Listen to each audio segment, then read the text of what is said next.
Good morning, Mr. Krugman. Thanks for your time. The US economy appears to be achieving a soft landing from the inflation crisis, but the Biden administration does not seem to be reaping the corresponding benefits at the polls. Don't Americans appreciate its economic policy, or are things not so rosy in the American economy? I've spent a lot of time on this question. If you try to say that there really are bad things happening, and that's why people are discontent, you run up against some real problems. It doesn't fit the other facts. It's not simply that the macro numbers look good. Fact of the matter is consumers are spending rapidly, high consumer spending, that most people say when asked that their own financial situation is good. Most people say that their own state is doing well. They just think that the national economy is doing badly. So I think this really is a narrative issue. People think that bad things are happening, but not to them, to someplace else, somebody else that they don't know. And that's a very peculiar thing. What are your thoughts on Fed's monetary policy? How fast or how slow should it go with cutting interest rates? I think they should cut now, basically. It looks like any sense that inflation was running too hot from earlier this year was just statistical noise. At this point, it's pretty clear that was just a blip, and that the underlying inflation, particularly when you take account of the lags in housing, which is a big part of the story, is basically at target. And there are not, the U.S. economy isn't plunging, but there are definite signs of weakening labor markets. So the Fed should cut right away. If I were making the decision, I would have cut already.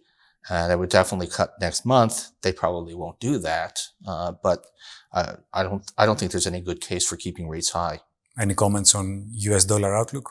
No, not particularly. I mean, I think that's complicated, and among other things, to the extent that politics is going to affect this, I think as between the U.S. dollar and the euro, I guess the question is who's going to be less responsible.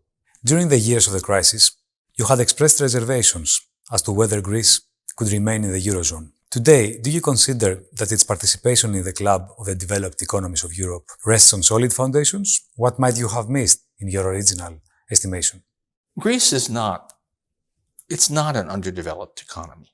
It's not as rich as or as productive as Northwest Europe, but it's not that bad. What happened to Greece was more a question of really irrational exuberance on the part of the capital markets, causing money to flow in, and then a sudden stop. And that has happened many times to many countries.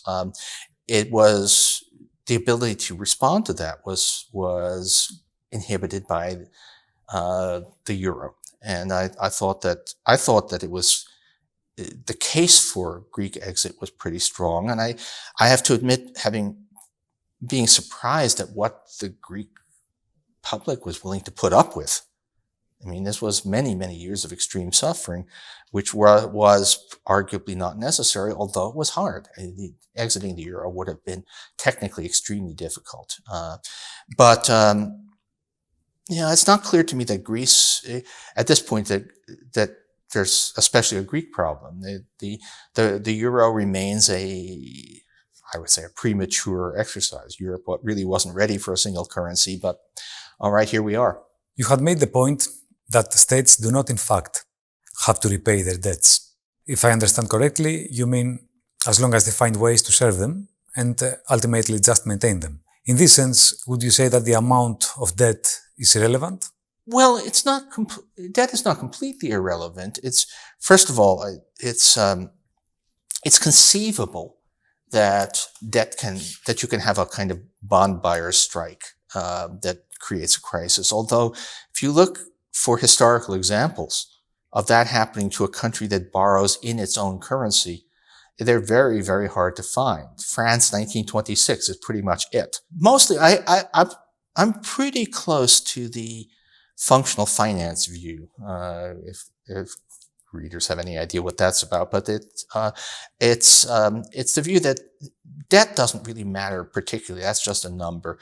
Deficits do matter because they are fiscal stimulus, and if you're concerned about an overheated economy and you don't have and you have a large budget deficit, then high interest rates are the only answer, and those bring their own problems. So, but really, debt, certainly for the United States, debt is, I wouldn't say it's not a problem, but it's not in our top 5 problems, not even maybe in our top 10. It's the level of debt is just not a big issue. The Chinese economy has been suffering from a lack of dynamism from the pandemic onwards.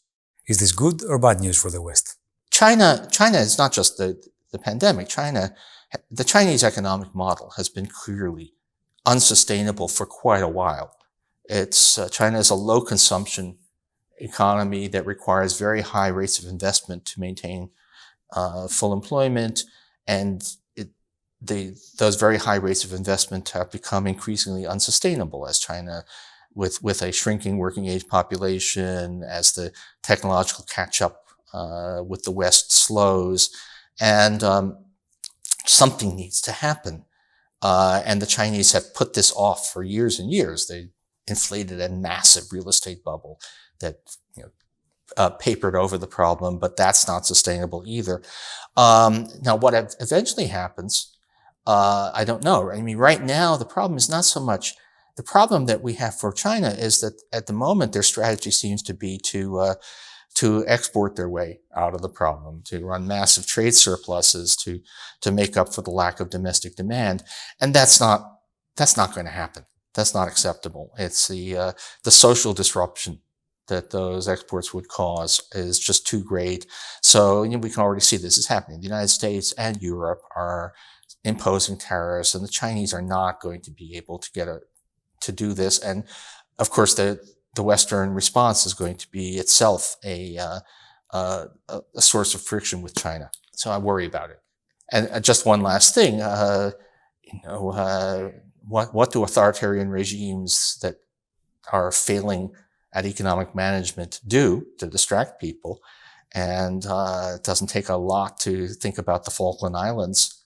There's this island off the coast of China that we worry about a lot. All right, so there's a geopolitical dimension also. What will it mean in narrow economic terms if Donald Trump returns to the White House? Some analysts believe that his boldness in tax cuts and his enhanced pro-business profile may even benefit the economy. What do you think? In his first term, Trump did not do a lot of damage. He did some tariffs, but in the larger scheme, they weren't that big. The tax cuts were fiscal stimulus, not such a bad thing. At this point, however, all indications are that he would be much, much more radical in his policies, that he would be large across-the-board tariff hikes.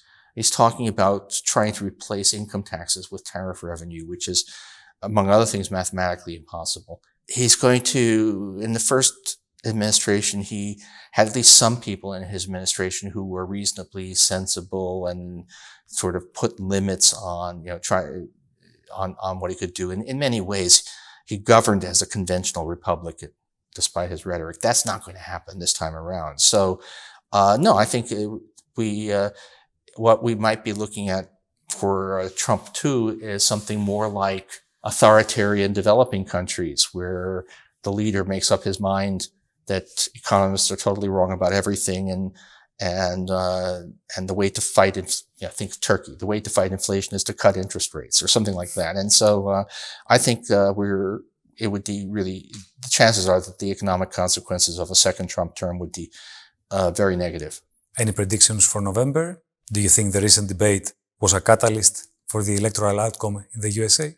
Well, it might be, or it might be. I mean, I did speak up because I felt that people would wonder if I didn't say something. I think Biden should step aside, and I'm actually have a much better opinion of Vice President Harris than many people do. But I'm not going to harp on it. It's up to Biden, and all we can do is. My own view is that all I can do is do my job and try to talk about policy and try to talk about threats to democracy, whoever ends up being the Democratic nominee.